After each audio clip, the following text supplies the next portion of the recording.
So, back in 1988, when I was just 18, I was slinging boxes at a warehouse for minimum wage.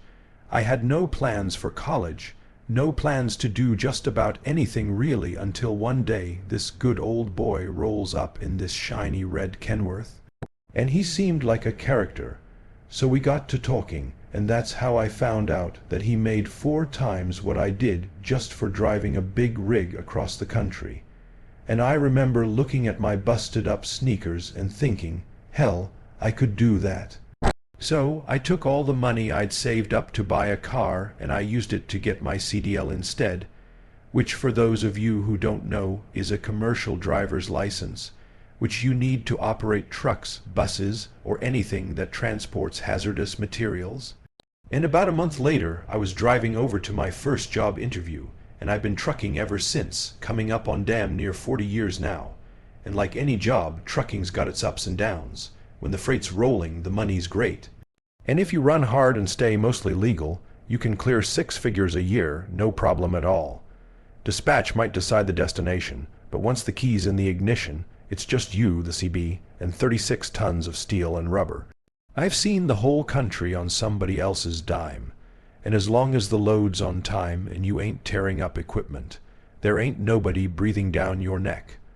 Only trouble is those damned air ride seats still feel like concrete when you're sitting on them for 10 to 12 hours a day.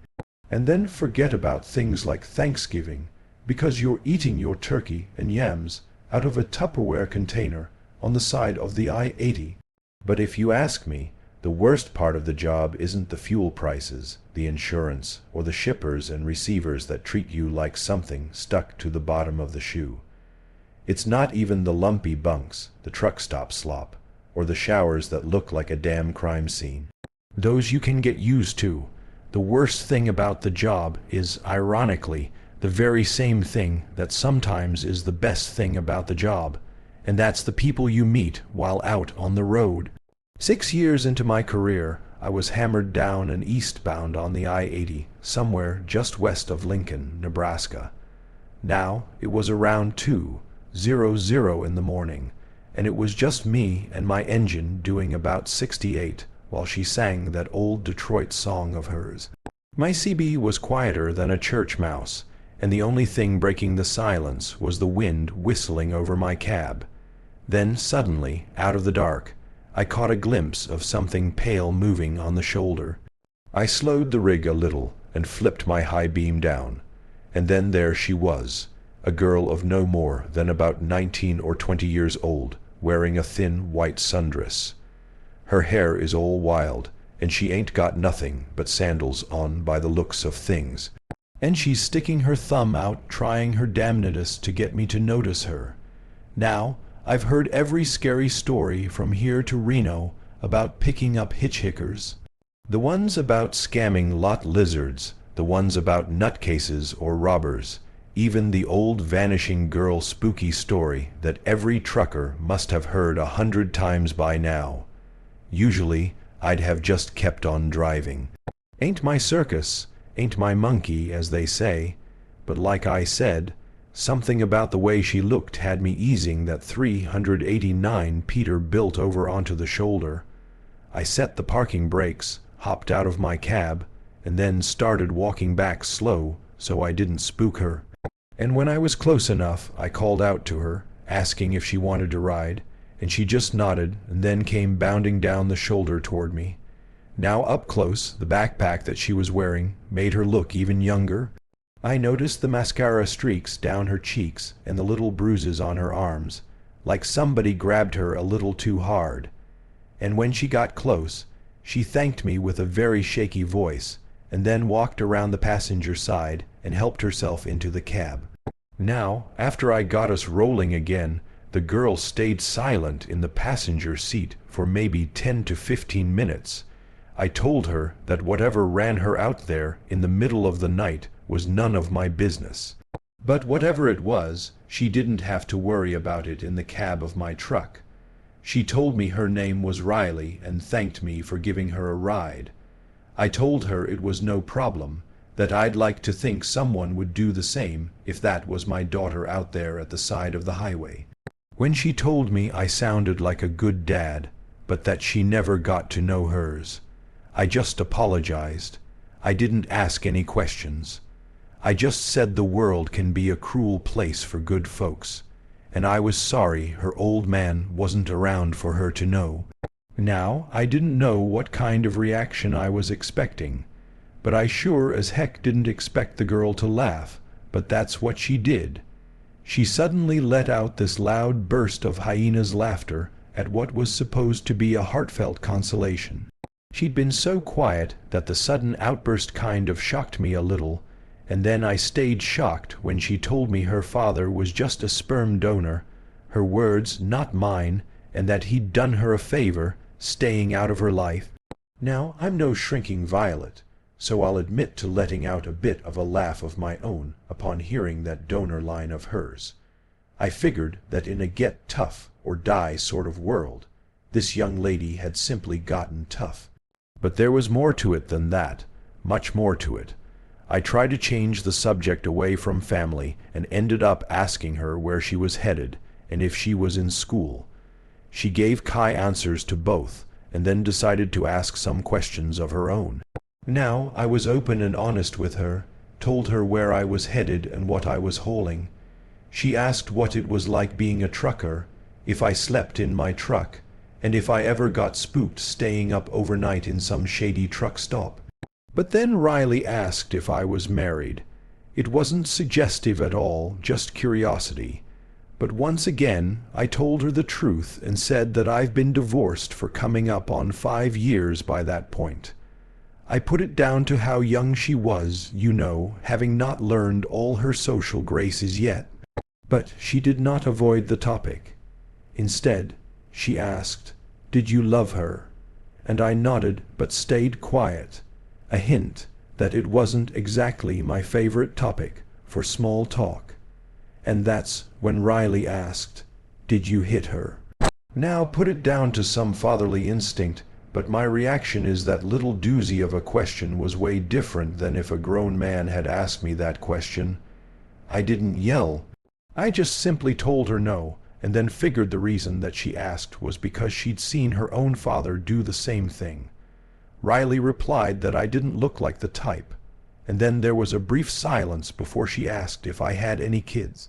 I said yes, that I still considered myself a father, but the daughter that I shared with my ex-wife passed on about 10 years before when she was just 18. Now, I figured Riley wouldn't exactly treat the subject delicately, but I also figured maybe that was just her way. And so, when she asked me, "Did you touch her?" I almost slammed on the brakes. I said I wasn't sure where she'd come from or what her story was, and neither was it any of my business. But I also advised her that questions like that, especially when asked of perfect strangers, would only invite trouble on herself. And her face turned very sad, and then she stayed quiet for a minute, almost like a scolded little girl. And I felt really uneasy, but more at the question of what in the Sam hell happened to this girl that made her so comfortable asking questions like that. Now I stayed quiet myself, letting that question bounce around my brain as the answers got scarier and scarier. And then finally, Riley spoke again. She turned her head and with this sort of sly look on her face said, "Come on. You never once found yourself looking at her, felt your eyes wander. I wouldn't say I exploded. And again, it was pure paternal instinct which kept me from kicking her out of my cab. But from there on out, it was no more Mr. Nice Trucker. I asked her what in God's name was wrong with her, and told her that wasn't my kind of humor, and said if she made any more jokes like that, she'd be back on the side of the highway sticking her thumb out again. She didn't pull the scolded little girl act again. Instead, she let out another one of those hyena laughs before sighing like it was the funniest thing in the world. She told me to lighten up, that she was just kidding, and she was sadly wrong to think a road-hard trucker like me could take a goddamn joke. I told her I could take them just fine, but there were some things she just didn't joke about, and she'd do well to learn that before she pissed me off. Now, I thought that might at least silence her for a while. But instead, Riley started asking me stuff like, "Oh yeah, what's wrong trucker going to do me, huh?" And then putting on this little girl voice to ask the same question, "What's a big old trucker going to do to a little girl like me?" Now, I finally yelled at her to shut up. If it wasn't so cold outside, I would have kicked her out of there while we were driving. But it only took a minute of silence before she said, "I meant what I said. You don't look like the type to hit a woman." Now, I guess that lowered my blood pressure a little because I didn't feel like slamming my foot on the brake anymore. But then she hit me with, "But you do look like the type to F your daughter, pervert." Well, I just about blew a goddamn gasket. I didn't actually slam on the brakes. You can't do that in a big rig without risking some serious damage to your coupler. But I did slow us down and bring us over to the shoulder. And then once we were there, I started yelling at Riley to get the hell out of my truck. I had a snub, nosed 38 in my glove box, but this girl was tiny, so the idea of reaching for it never even entered my head. But it should have, because just as I unbuckled my belt and opened my door, saying that I was going to drag her the hell out of the cab if she didn't climb out herself, Riley pulled a gun on me. She pulled it out of her backpack when I opened up my door and put a foot on the step. Now, 1 second she was empty-handed, and the next there it was. It looked small, like a .22 or something, but she had the drop on me, so it didn't matter how small it was. The lack of recoil on that thing meant that she could pull the trigger as often as she wanted. And the lack of recoil on it meant that it'd be a goddamn miracle if any bullet miss. She told me to sit my ass back down in the seat and close the door, and I just briefly considered lunging from my glove compartment and hoping for the best. But I also realized that one shot to the head and it was probably game over. Now this wasn't checkers anymore. It wasn't a case of just getting that out of my cab. We were playing chess now, and I had no choice but to play a long game. After climbing back into my seat, we got back on the road again. Only this time I was driving much slower because if anything happened and we went off the road, I didn't want to be driving so fast that the cab burst into flames. When I asked how far she was going, Riley, which most likely was not her real name, told me to shut up and keep driving. And this was just my anger talking. And I know that I've been better off keeping my damn mouth shut. But something slipped out anyways when I asked her, "Do you even know how to use that thing?" She told me, of course she did, that her daddy taught her to shoot so she could keep herself safe from perverts like me. Again, this was her choice of words, not mine.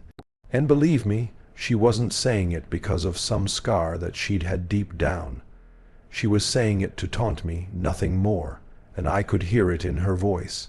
When it came to knowing how to use that pistol, Riley said that I could ask the man who tried taking her to his hotel room back in Denver, who also believed she wasn't capable of using it.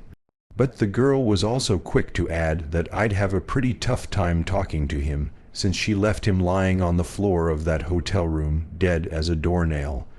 And I noticed that she said that about her father. And since I couldn't resist, I called her out on it. I reminded her how she told me that she didn't know her father, and in response she gave me another one of those hyena laughs. She told me I was a dumb mother effer for believing such a sob story, and that I shouldn't be so gullible in the future.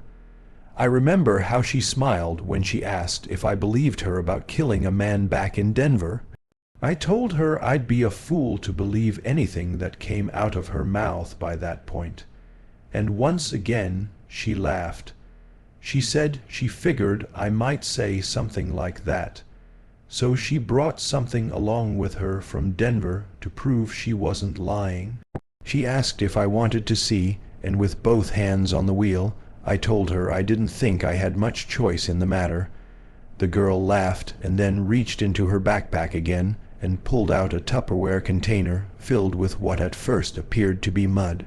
And when she cracked the lid and the smell hit my nose, I knew it wasn't mud. It was some type of congealed blood, and whatever was floating in it was starting to turn. At first, when the girl told me to look at what was inside, I ignored her and kept my eyes on the road. But this only made her angry.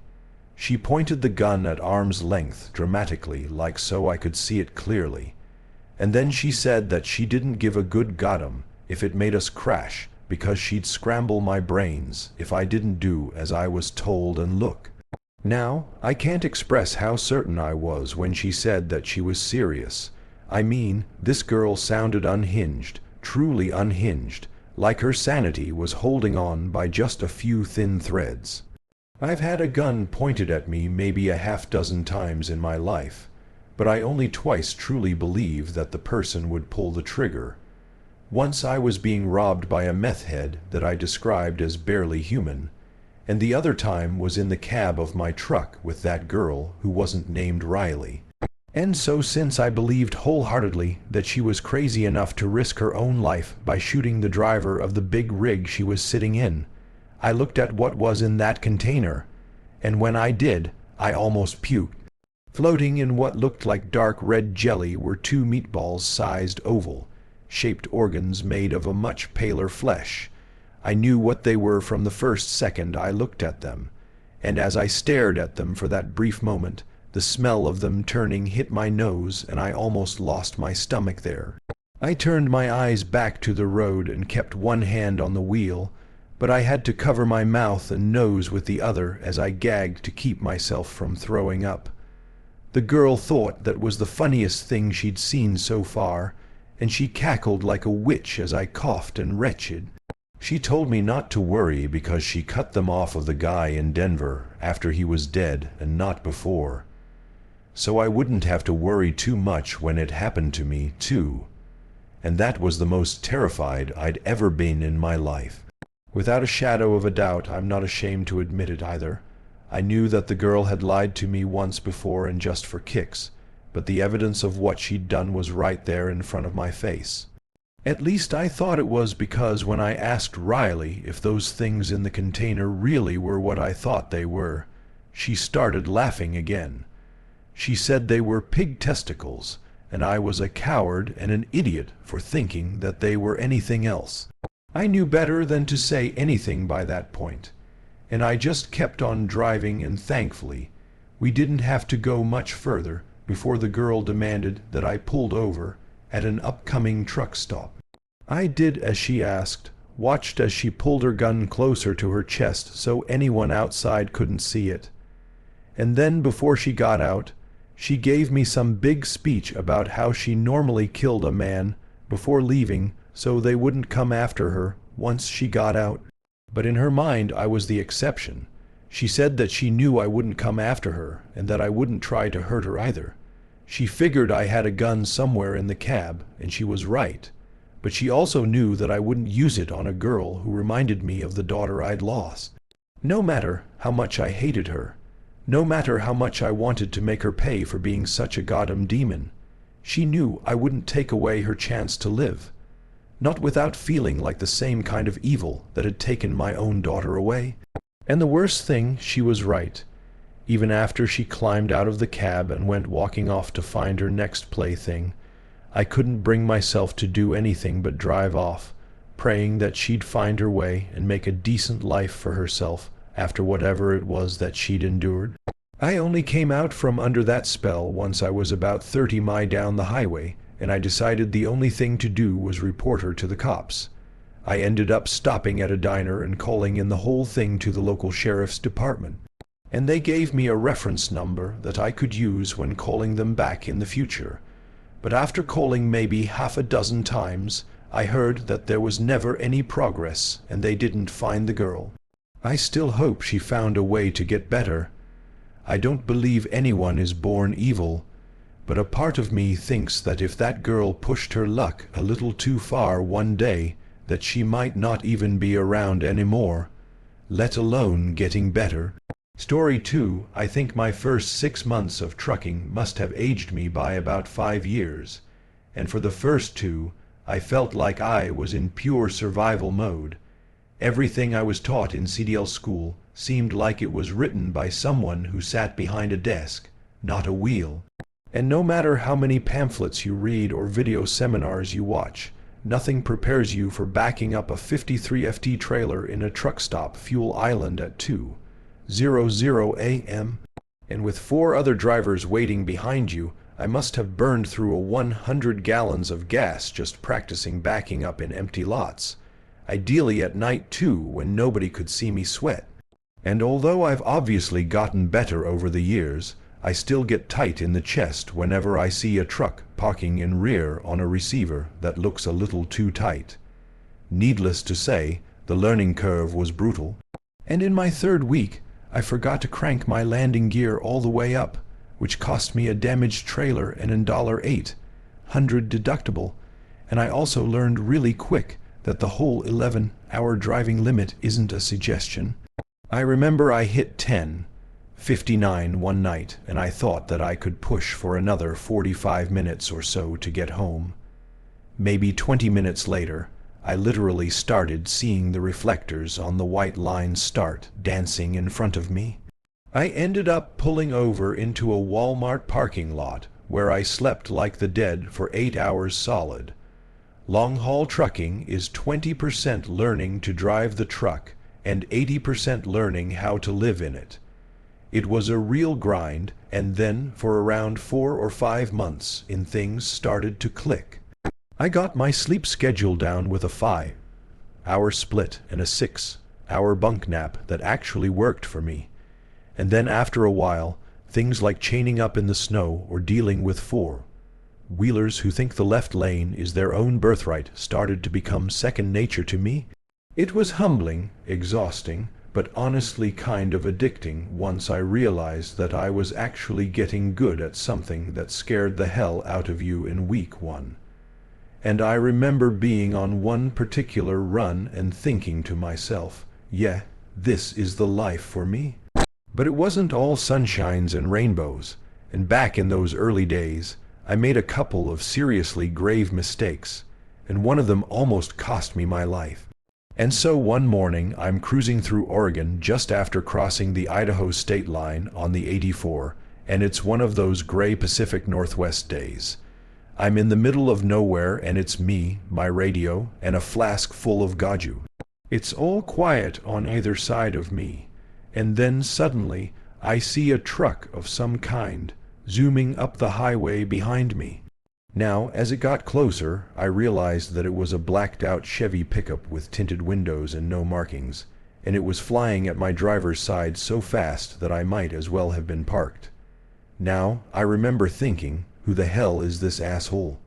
But no sooner had that question entered my head, my rear view lit up like the 4th of July. The driver of the black Chevy had placed a set of red and blue LED on the top of his truck. And the moment I saw them, my heart jumped straight up into my throat. Unmarked Yoon, it's freak me out, man, and they still do. So, as those lights are strobing so hard, it looks like a damn rave was popping off in my mirrors. I flicked on my 4-ways and then slowed as I tried to find a spot that isn't a 6-inch shoulder with a guardrail. After my tires hit the rumble strips, I threw on the parking brakes, and then sat there with my hands at 10 and 2, like I was taught. You don't reach for crap when you're getting pulled over in a rig, because cops do not like that height difference. Anyway, the truck's driver hops out and he's wearing a full tactical vest and pistol belt. He's got no state police hat, just a badge attached to the same belt as his holster, but I couldn't make out any details on it. And as he came walking up to my driver's side like he owned the highway, I was running every possible thing I could have done wrong in my head. Be it my logbook, my lights, my plates, my overweight, or my IFA sticker. I rolled my window down slow as the guy got closer, and then stopped and peeked around my cab for a second before he spoke like he was looking for Escobar hiding in my bunk. Now I wished him a good evening, even called him officer. And then when he asked for my license, registration, logbook, and medical card, I handed them over. Now I waited a couple of seconds as he looked them over and then asked who he was with. And without even looking up at me, He just simply replied, "State," and then kept on looking over my stuff. Now, he looked for no more than maybe 10 to 20 seconds, but it felt like much longer. Now, meanwhile, I'm just sitting there with my hands at 10 and 2, hoping he's just going to tell me that I got a faulty tail light or something, and then send me on my way. But then instead, he told me to step out of the cab because he wanted to see what was inside my trailer. Now, my stomach just about dropped straight through the frame rail when he said it. Not because I was doing anything wrong, but because I was still so terrified of making a mistake and losing the respect of my boss and my fellow truck drivers. And after putting on my high vis and climbing out of my cab, I walked around to the back with the guy in his black uniform. And he tells me to break the seal and open her up. Both doors, too, because he wants to, quote, see all the way up the nose. And all the words and terms he used, they made me think that he had a lot of experience. So even though I didn't recognize the badge on his belt and didn't have any name tags or an insignia on his shirt or vest, I just sort of went with it. I pulled my gerber and cut through the plastic bolt seal number 782,991K. I still remember it, and then dropped it into my pocket like I've been taught. I swung open the right door first and then the left, making sure to latch them both back. And the whole time the guy was watching me, arms crossed, cold as ice. I wasn't 100% sure what the load was. I just knew that it was written in as sporting goods, but that's not what a cop would have been interested in. Not unless they got a tip that we were moving drugs or something. No, instead, I figured he just wanted to check my pallets. Make sure that their floor loaded tight and no more than 3 tiers high, etc. Some cops get antsy about voids either, as in like small spaces between your pallets. But this guy didn't strike me as a regular traffic cop, and neither did he seem interested in the spaces between the pallets. I told him my bills were clean, that there was no hazmat inside, and nothing which required temp control either. But he didn't say a single word in reply. Instead, he just kept on checking what I was carrying until he suddenly started poking his lights between pallets, kicking straps, and checking for false walls. I figured it was useless to ask the guy what he was looking for, so I just sort of stood there watching him as he took one last look in the scuff. And after that, he came walking back toward me before hopping out of the truck and looking like it was something he'd done 1,000 times before.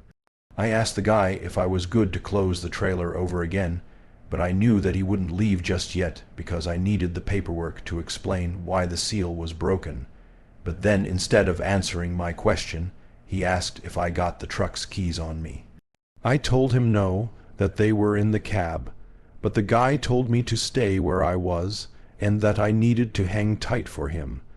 And it was only then that I started to get frustrated, but I didn't get mad. I just asked him what was going on, but once again the guy ignored my question, and then he raised 2 fingers to his mouth and blew a loud, ear-piercing whistle.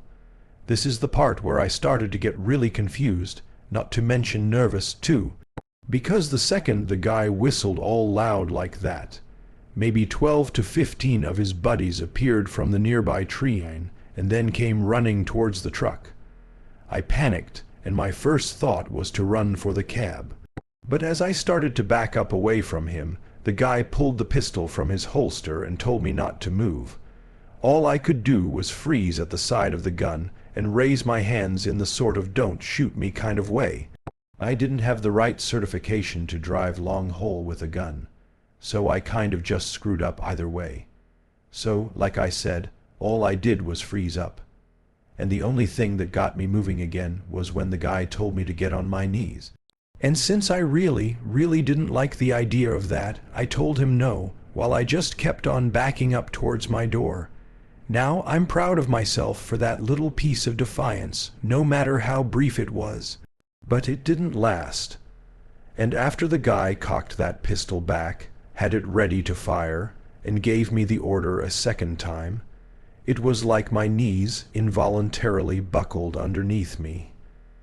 I didn't want to comply, but I also knew it was my best shot at staying alive.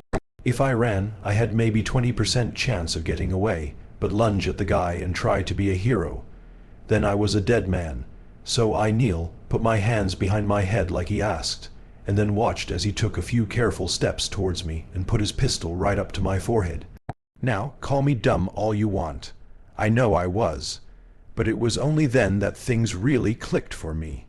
Not even the biggest holes among the state troopers or feds would be dumb enough to put a gun to a man's head, let alone an innocent trucker. Whoever these guys were, they weren't police, and I very much doubted that they worked for the government. Saying that, I couldn't rule it out entirely, not in the moment, and that's what pushed me to ask him, "Who the hell are you guys?" And as you can probably guess, he didn't answer my question. Instead, he did that same thing of asking one of his own.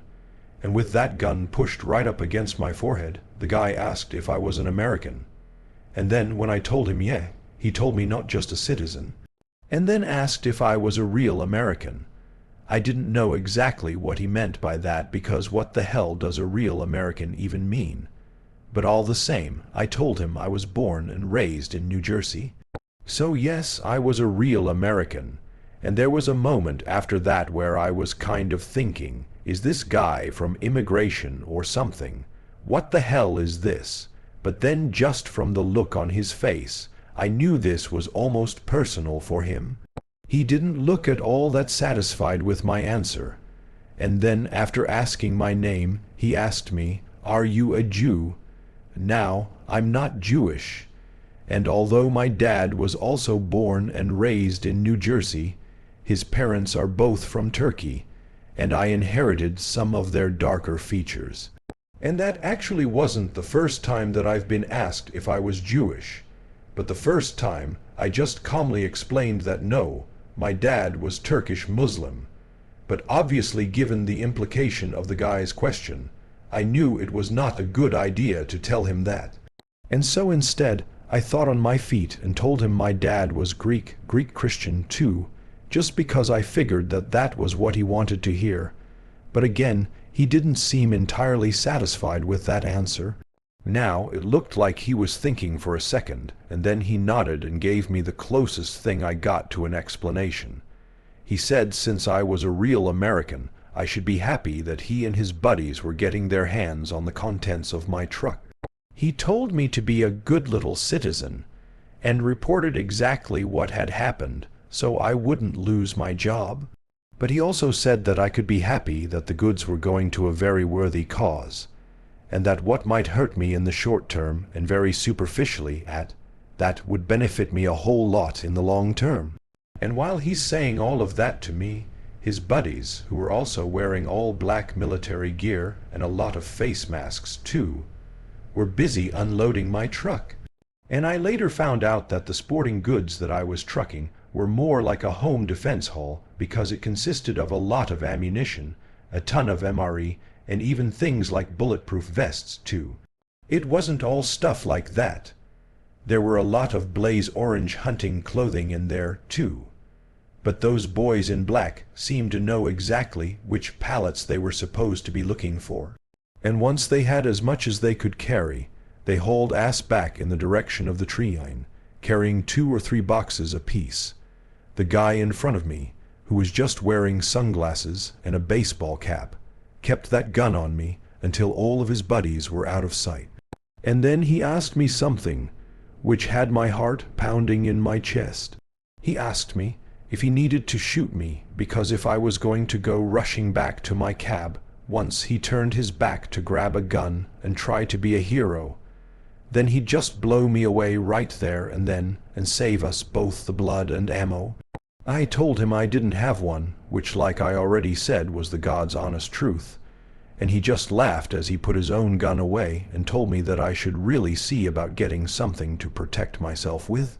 Then, after telling me to stay on my knees till he'd driven off, the guy walked back to his truck, climbed into the driver's seat, and took off down the highway in that blacked-out Chevy of his, Procedure stated that I was to inform the cops of any kind of robbery as soon as I was physically able to. And so that's the first thing I did. I then called my route manager from the same payphone to let him know that I'd be delivering late and light. And he actually laughed as he told me that I was the first truck to be robbed in just over 20 years. The only one driving for our company, at least. I know he was only laughing because I was okay, and that only the trailer had been stolen, not the semi itself. Now, I'd be lying if I didn't feel a sort of rush from it, too. Having gone from thinking that I was going to die to smoking a cigarette at the side of the highway and making jokes with the cops photographing the open doors of my trailer. I was later told that the people who robbed me were most likely members of what the cops called the Silent Brotherhood, some militia-type group who were based in the Pacific Northwest. They went on to do a bunch of other stuff like that, robbing and killing. And I always felt very lucky that I got to walk away, and I didn't end up like that radio DJ guy that they ended up murdering just a couple of years later. I heard the FBI ended up bringing the Silent Brotherhood down, but I also know that there were many more militias out there. Maybe not all of them, or the DJ murdering trailer robbing kind, but just them existing is enough to give me the willies. Story 3. In my 25 years as a long-haul trucker, I've been to some incredible places, and I've met some incredible people, too. It never ceases to amaze me how kind, compassionate, and downright wholesome folks can be to one another and to me. But it also never ceases to amaze me just how damn creepy some folks can be, too. And it stands to reason that it's always the ones you least expect. Many, many years ago, I was driving a big rig through Colorado snowdrifts, and on this leg of the journey, I was somewhere between Denver and Aspen, and it must have been close to 1:00 in the morning. Driving an 18-wheeler at night is one thing, but driving through snowy mountains at night is another thing entirely. Accounting for wind chill outside temperatures reaching -10 degrees F, and then while it's snowing, all your high beams do is create a wall of bouncing light that can cause some really nasty headaches. And all your road markings, reflectors, and shoulders just vanish under the drifting snow, and then there are patches of black ice that you don't know are even there till it's way too late to do anything about it. Mirrors turn to useless bricks of snow. Gas gelling can cause a whole bunch of engine problems, then hit the brakes in the wrong way, and you can jackknife an 80,000 lb piece of hardware. Needless to say, it can be really tough on a man's nerves, especially if he doesn't have much experience out there on the road. And that's exactly what kind of situation I was in when something just about scared me half to death. So, I was rolling down I-7, and I just passed Wheeler Junction, headed westbound, when out of nowhere, this little pink blur stepped out in front of me from the snowbank on my right. It was like time slowed down for a second. I knew it was a little girl. I knew the only thing I could do to save her life was slam on my brakes, and that's what I did. The Jake brake screamed, and the trailer groaned as my ABS, the anti-lock braking system, hammered like a machine gun. I yanked the wheel to the left, trying to put the whole damned rig into the oncoming lane because the right side was nothing but guardrail and what looked like a 500 FT drop on the other side. Snow was flying up the tires.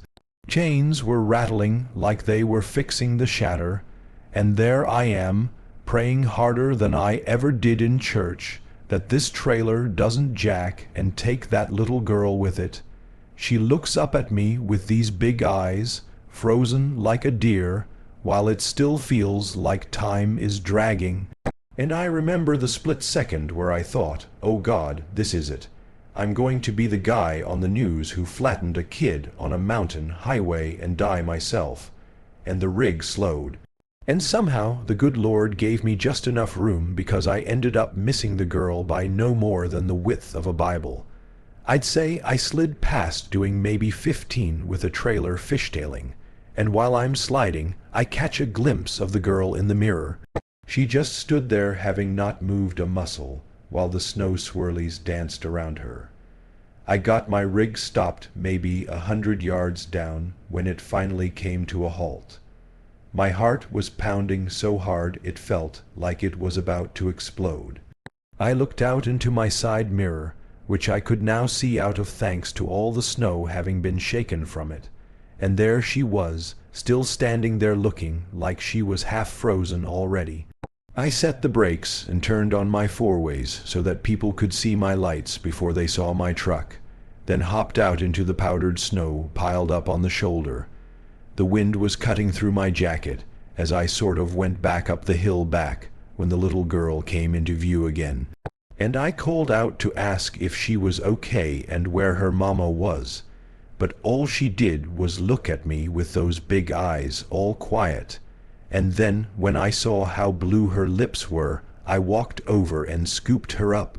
She was as light as a sack feather, and she didn't even fight. She just buried her face in my jacket as I hustled her back to my truck. I climbed in, pulled the door shut, and then after sitting her on the passenger seat, I cranked the heat to a Mexican wedding, as they say, and then grabbed my old Carhartt coat and wrapped her up like a burrito. She didn't talk for maybe a good 10 minutes. She just sat there all bundled up with her teeth chattering so hard that I thought that she might hurt herself. I poured a little bit of coffee from my flask into a cup, and she managed a few sips, and then just curled up and stared at my dashlights like they were hypnotizing her. I eased us back on the road very gentle-like, and keeping it under 30. And then, as the heaters were roaring, the colors started creeping back into her cheeks. But she still didn't talk until we were maybe 10 miles down the hill, and when she did, it was like crawlers creeping over my skin because all she said was, "He's going to get me?" I asked, "Who's going to get you, sweetie? Who are you talking about?" But the cold must have had her head all scattered because all she said again was, "He's going to get me. Please don't let him get me." I asked her again who was going to get her, and then after thinking for a minute, she told me she didn't know his name, just that he was going to get her. I told her she didn't have to worry because there was no way anyone was going to get her out of my damn truck, but not without a damn good fight anyway. And that seemed to calm her down a little, and then when I told her I was going to get her back to her mommy, I saw her smile for the first time, and then maybe a minute later she said, "You better go quick. The man who's going to get me can run really fast." I told her not as fast as my truck, thinking it would reassure her, but she responded right away with, "Nuha, he can run even faster than a truck." I told her I doubted that very much and that she didn't need to worry. That didn't seem to satisfy her. But she stayed quiet as she screwed up her face like she was thinking something that she didn't know how to put into words. And a few minutes later, after realizing that I hadn't asked her yet, I asked the girl if she knew where she lived. She said she was from some place near Denver, some kind of suburb, but I can't remember the name. And then when I asked how she ended up in the snow, she explained that she escaped from the man who was keeping her. And it was like talking about him jogged her memory because she immediately began telling me to drive faster because if I didn't, the man who kept her was going to catch up to us.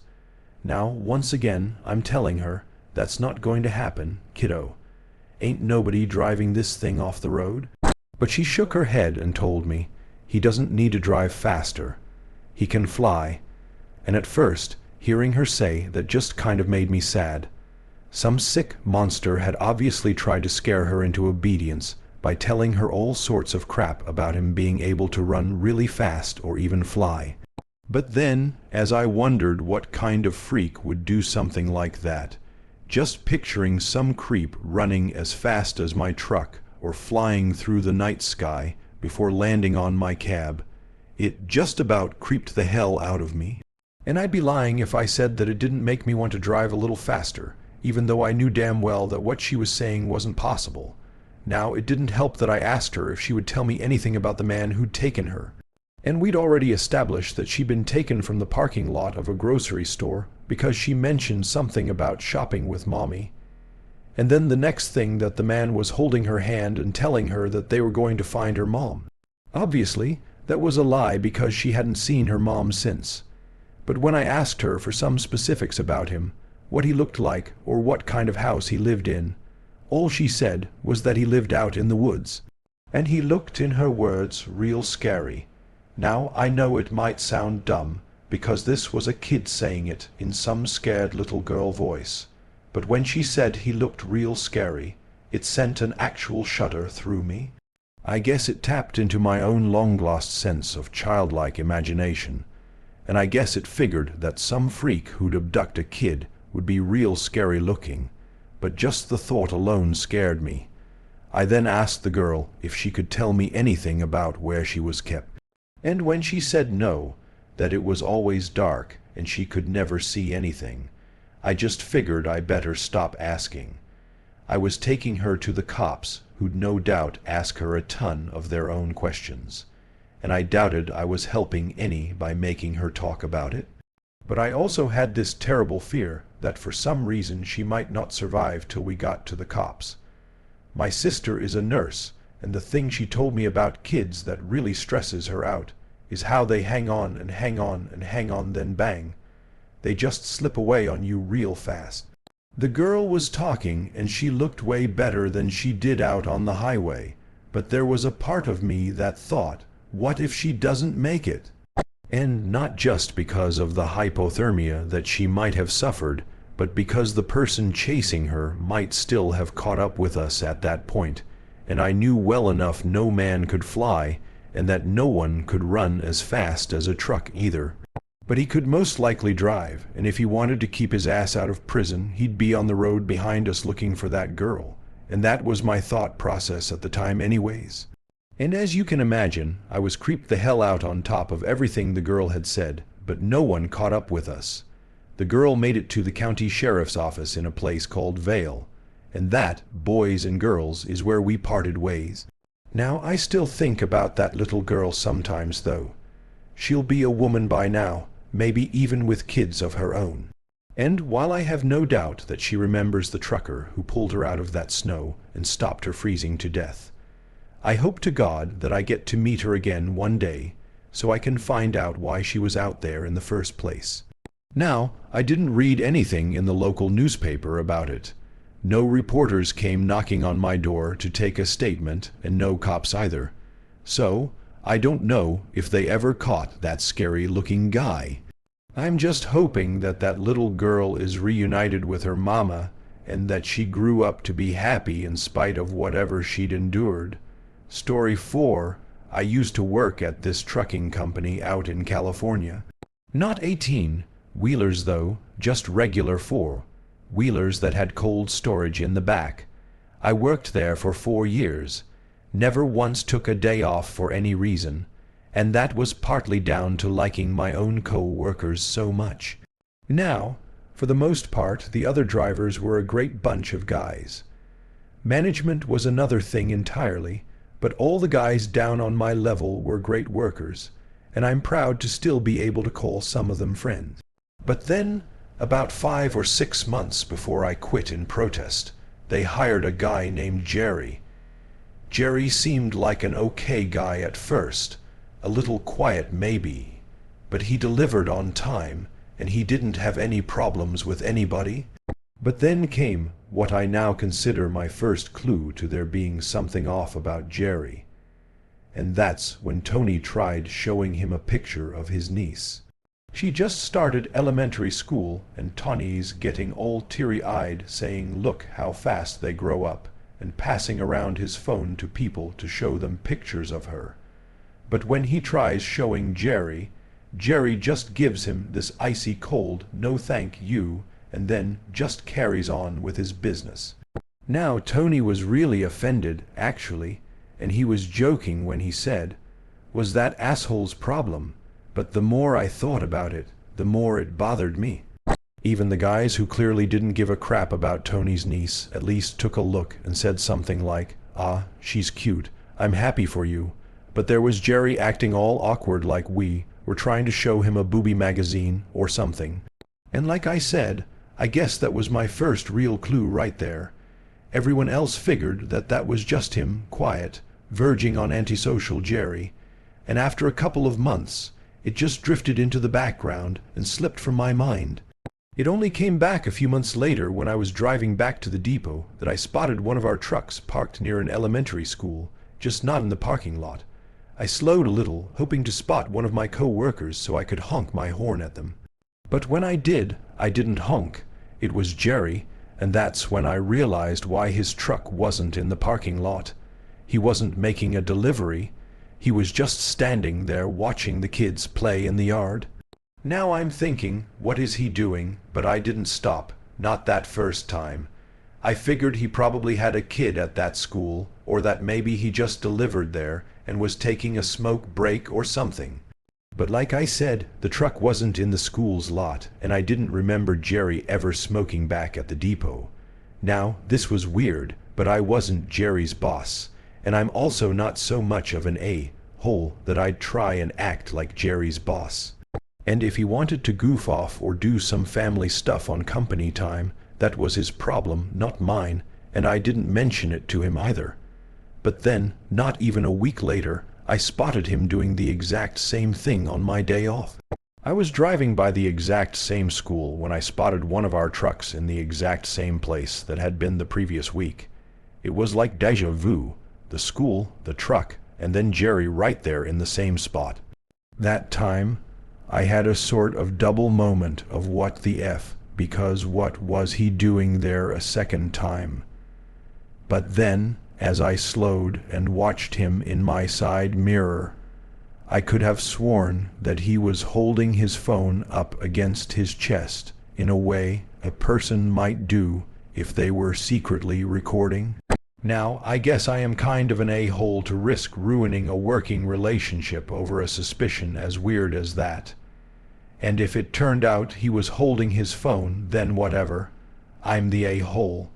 But if he was out there recording those kids, that was something that I wasn't going to tolerate.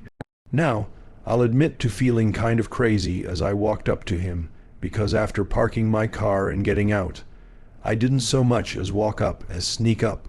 But then there he was holding his phone, maybe 6 in from his chest, and its screen was all lit up with what was clearly a recording of the schoolyard in front of him. I said, "Jerry, what the hell you doing, man?" And obviously because he hadn't seen me, he just about jumped out of his skin before locking his phone and sliding it into his pocket. Now he told me in that very quiet, weird voice of his, "Just taking a break, man." But I knew what I saw. And when I demanded that he show me his iPhone gallery there to prove that he hadn't been doing what I thought he was doing, he refused. Now I was causing such a ruckus that some of the kids and one of the teachers started to pay attention to me yelling. And when Jerry realized that we had an audience now, he hopped back into his truck and just drove off with me still yelling at him. I remember calling a couple of the guys that night who told me that I should do the right thing and tell our supervisor what I saw. And so I called him and gave him the full story too. Everyone was being very understanding and saying stuff like, "What the hell, that's messed up. He's doing that on the job to get him fired." And the same was true with my supervisor, who said that he'd bring it up with management and work that slacking off on the job angle so they could actually fire the guy. My supervisor did have kind of a warning for me though, like it wasn't all smooth sailing, because when he asked if I'd taken any pictures of Jerry and I said no, he said, "Dude, really would have helped if you did, but now it's just your word against his." Now I figured that might be an issue, but like I said earlier, I put more than 3 and 1/2 years into that company, and I busted my butt every single day I was on the job too. I figured that might count for something, but it didn't, and it didn't count for a goddamn thing. I had 3 days off, and I spotted Jerry on the second one, so it wasn't until a day after that I was back at work again. Now I figured I might even stroll in to see no sign of Jerry with his locker having been emptied. But Jerry was still there, and I barely even clocked in before my supervisor said management wanted to talk to me. I knew it must have been about Jerry. There was nothing else that I was expecting it to be about, and I was right. But what I figured would be little more than a recap of my story turned out to be anything but. I was in there for like half an hour and a lot of crap got said, but the gist of it was this. It wasn't Jerry that was in the wrong for taking pictures of kids. It was me because I was harassing him. Okay, so management didn't exactly say that he wasn't in the wrong taking those pictures. They just didn't see it that way at all. Based on what they've been told by Jerry, he had an interest in photography, and when I decided to violently accost him, he was standing nowhere near the elementary school in question, and neither was he facing it. Jerry claimed that I'd taken a dislike for him ever since he started, and what I was doing was nothing but an attempt to get him fired and force him out. I told management that was a lie, and that me and all the other guys have been nothing but all right with him. And I also offered to get pictures of him doing his thing just like my supervisor suggested I do. But they told me if I did, I'd be fired. Now I say the meeting was with management. And it was more like between me and the HR guy that had been hired around the same time Jerry was. He was the one laying down the law and saying that I'd be fired if I carried on harassing Jerry. And he did it all while looking and talking at me like I was some brainless idiot. Now, I told him just because he had a college degree didn't mean that he could talk to me like that. At which point, the big boss stepped in and told me to calm down. He was a good guy, so I did like he asked, but that didn't mean that I was going to take it. Since I was being treated like a nobody and management was sticking by HR and siding with that pervert Jerry, I quit that same day. I gave my 2 weeks, and I wasn't about to leave anyone there. But I didn't want to have to work a single second more than I needed to at a company that had hired that goddamn chomo, and no one liked what was happening. But this HR guy was from corporate, and they could hire and fire just about anyone they wanted to, and often did. That meant that no one wanted to stick their head out above the clouds, so to speak. Now, I might have quit, but I kept in touch with the guys, and I've stayed friends with a few of them. Even all these years later, and that's why, maybe even 7 or 8 months later, I was one of the first people to hear when Jerry got arrested at work. He was a part of some FBI sting involving online child predators, as in like he thought he was talking to a 13-year-old girl when really it was some FBI agent in his 30s. And well, when I found that out, I drove straight over to that old job and almost got myself arrested when I demanded to talk to the HR guy that almost fired me for pointing out who Jerry really was. I know that was a jerk move, and I ended up apologizing to my old boss.